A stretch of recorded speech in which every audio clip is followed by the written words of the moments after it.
There are a few chapters that could have been there and they're not there because they're not ready. So there'll be a second edition.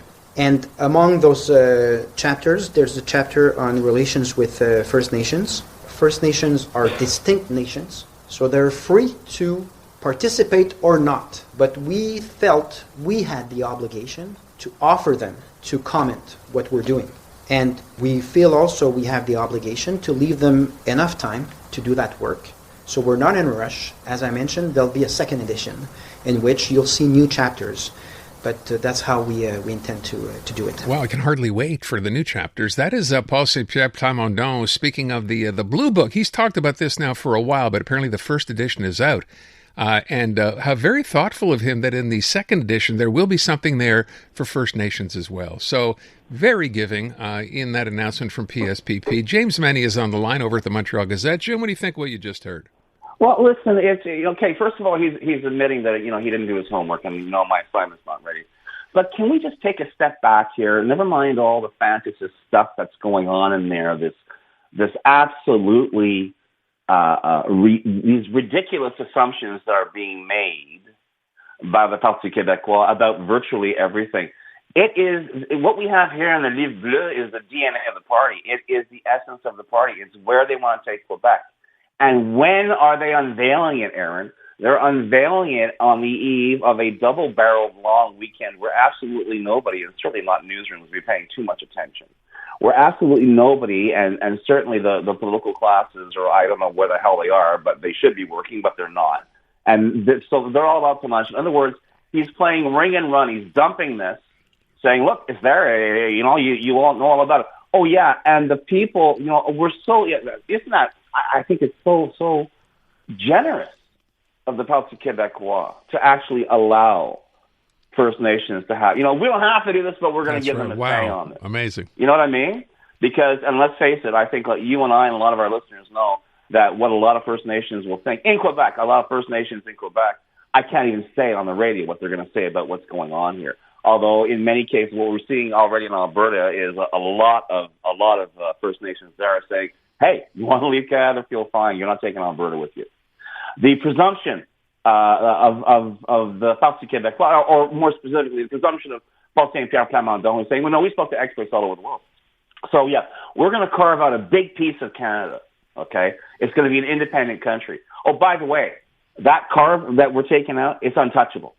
In fact, we are going to negotiate to correct the historical injustice that Newfoundland gets a big chunk of Labrador. That should be part of Quebec as well. We should have this.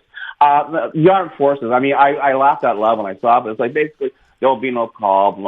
Armed forces will simply swear allegiance to the Quebec Republic, and we'll take over all the installations and the equipment, and there'll be some negotiation. But you know what? That's not a big deal. Blah, blah, blah, blah, blah. How stupid does Paul Saint-Pierre Plamondon think the average Quebecer is? How absolutely uninformed does he think that Quebecers are, that they're going to buy one molecule of this? I know there's the diehard 25%, 30% who are going to say, my nation, right or wrong. But for the rest of us out here who are in the real world, who are dealing with a zillion things that are going on in the here and now, okay? And to have this livre bleu that does not touch upon any of that. It's gonna get rid of all kinds of duplication. We're gonna get rid of all kinds of waste. Yeah, but when you get rid of the federal government, you're gonna have a lot of federal employees who are gonna be unemployed. Do you know what you're gonna do with those? Well, we're working on that. Okay, it is absolutely. On the one hand, it is at once contemptible, the document itself, but it's absolutely contemptuous of the people of Quebec. It's absolutely contemptuous of people who are trying to get a government, who are trying to keep their heads above water. And this, I don't know, ivory tower is too nice a word, Aaron, to describe where the Parti Québécois' head is at the moment. A more apt description I can't say on the radio, but the fact is, this is going to come back and bite them. If, he said, stressing the if, his political adversaries actually take advantage of it. We're not seeing that right now. I'm seeing a really low level of energy in terms of the campaigning for this election.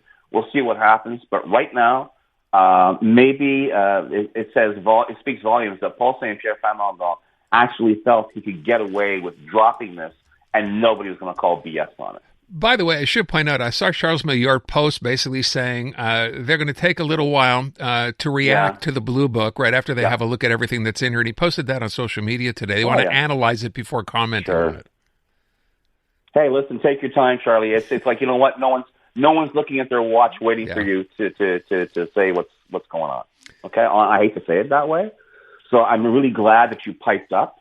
Don't screw up your vacation time to actually react to this in the here and now and put yourself on the map with people as standing for something. You just wait. I'm sure your advisors are telling you you're the smartest guy in the room. The Liberals have a lock on this. Who's going to vote for separatists? And you're going to be the next premier of Quebec, I hope. I guess. I don't know. Who knows?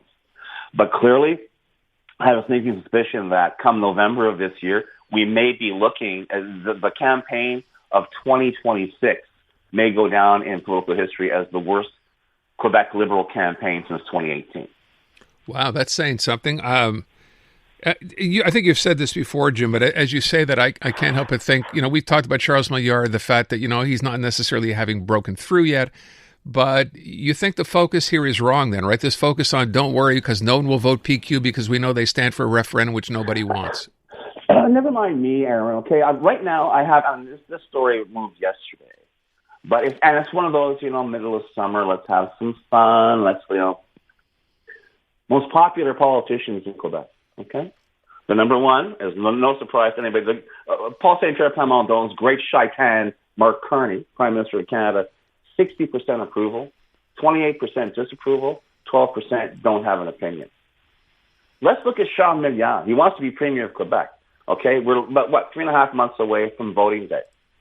33% approval, 25% disapproval, 42% don't know this guy from a hole in the ground. Okay? So please don't tell me you have the time to sit back and analyze this, that, or the other. Okay? And trust me, that 42% is going to increase if you keep this idea of, well, you know what? We'll let you know when we're ready.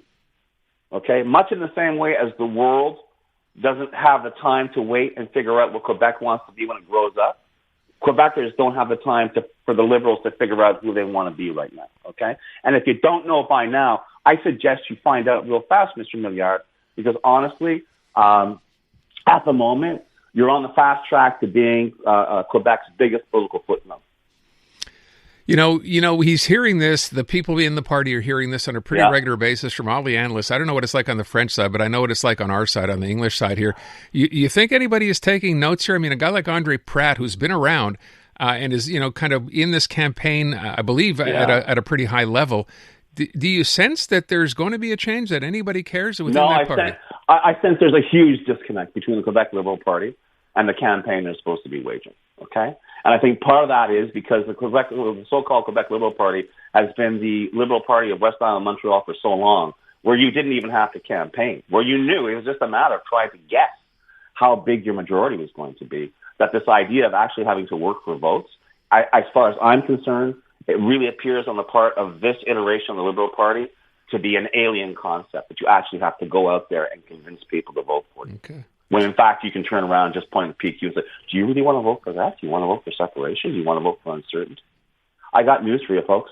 We're surrounded by uncertainty. And if you don't think your brand is worth promoting 24/7, I got news for you. You're going to be in for a very, very rude surprise in October.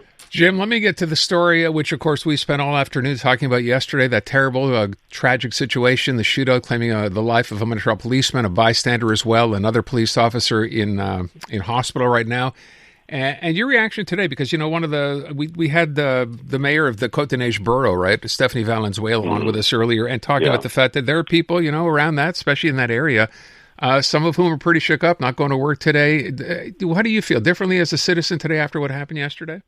No, because, and I hate to say it, whether we're talking about the Polytechnic, whether we're talking about Concordia, whether we're talking about Dawson, talk about motivation all you want. We're talking about a gun, okay? We're not talking about this guy because he hated everybody.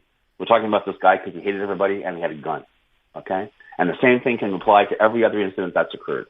So you got to ask yourself a question. What are we prepared to do? I know we're not going to ban guns, but what are we going to do to mitigate this situation. My understanding, and I'm just seeing the reports, I know everything's in a state of flux.